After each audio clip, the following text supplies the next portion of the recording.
Video. Oh, bright. Kenny just turned the light on. I'm in Kenny's apartment. It's 10 p.m. on Sunday.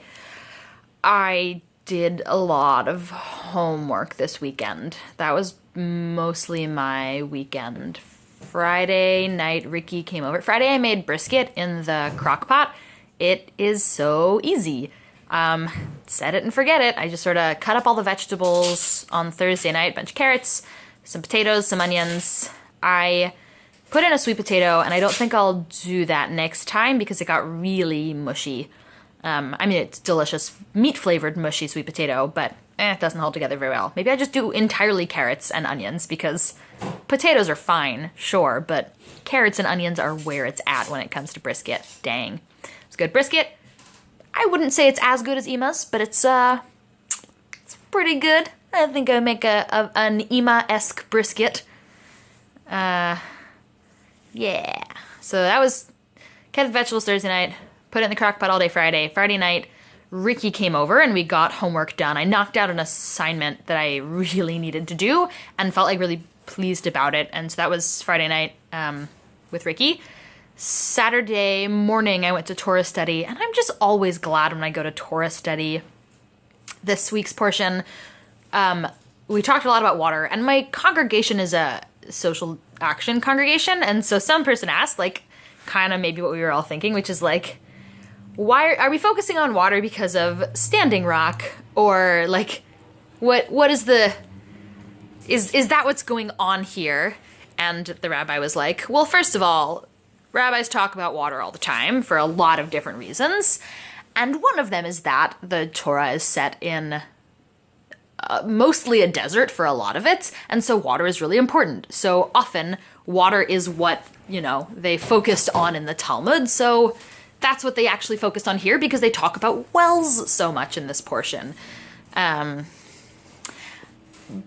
also, water's on my mind a lot. It's a civil rights issue, Flint, Michigan, North Dakota. So it was interesting, and I really enjoyed talking about Torah coming from within and not just from higher individuals of learning, that I can also be responsible for the creation of Torah. And it was just nice. I just always like going to Torah study, and every month I'm like, do I really want to go? Gotta wake up on a Saturday and be there, and I know there are bagels, but is it worth it? Yes, it's always worth it. Always go to Torah study, Galia. And then I went to Ricky and Molly's house, and I sort of got a grasp on the beginning of the curriculum. I should have started a week ago, but I didn't. Oh well. But I felt pretty confident. I hadn't gotten quite enough done, but I really organized my thoughts on Saturday. And then I went to a self-defense class run by this woman named Elena. At Studio 34. It was free. There were 2 that day. The earlier one was for trans and queer folk, but I was busy studying, so I went to the later one. It was about 45 people, 3 of them men.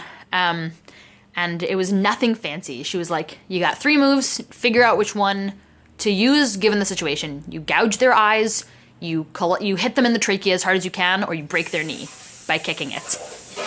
Nothing else other than those 3 things. If you know how to do other fighting things, sure, but your first thought shouldn't be deciding what to do. It should be, I have 3 choices, which one am I able to do given the position that I'm in if this person is attacking me? And she didn't jump right into fighting. She spent a lot of time talking about tone of voice and de-escalation, and how aggressive, you have to decide how aggressive you're willing to be if someone is getting up in your space and it looks like they might attack you. Are you going to be passive and try to deflect what's going on? And maybe they'll walk past? Are you going to be assertive and stand up and show that you're not going to be knocked around? Are you going to be aggressive and escalate to show that you have power in this situation as well? She talked about being aware, don't wear 2 earbuds at the same time.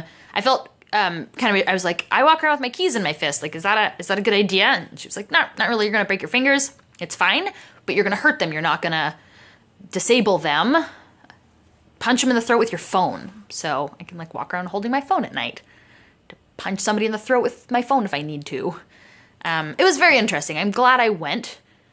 I liked her a lot. She was a very no-nonsense, kind of violent lady. She's like, I'm very violent, so I teach karate to 6-year-olds. I know myself. I express it in the ways that I can. I really enjoyed it.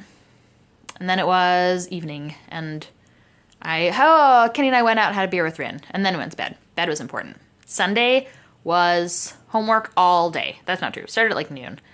So pet started in the morning, didn't really eat breakfast, felt pretty sick all day actually. Yeah, I felt sick all day, and then I went and worked and did homework for 8 hours in Manikish, with the crepes and the other sweets and strong flavored things. So I was just sort of feeling nauseated all day from eating lots of sweets in a bakery.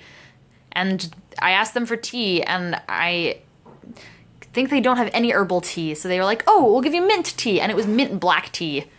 But I was like, it was delicious, and I paid for it. And so I drank black tea, and that didn't make me feel any better. I just can't have caffeine. I just need to not.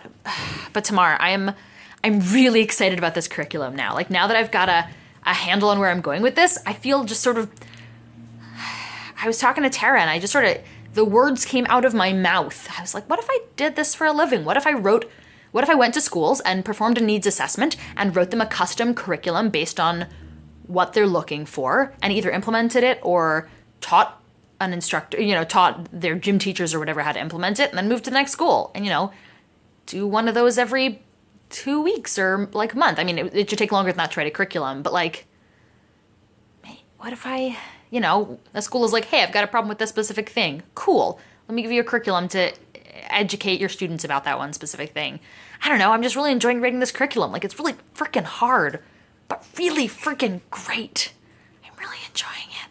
Anyway, I only told you about 2 days, and I'm already at 7 minutes. It's late o'clock now, and the sheets are almost dry, so I can go to bed soon. I watched all your videos. I'm finally caught up. I'm sorry it took so long. All of the things that you told me about sound great, and I really can't wait until the dog cafe pictures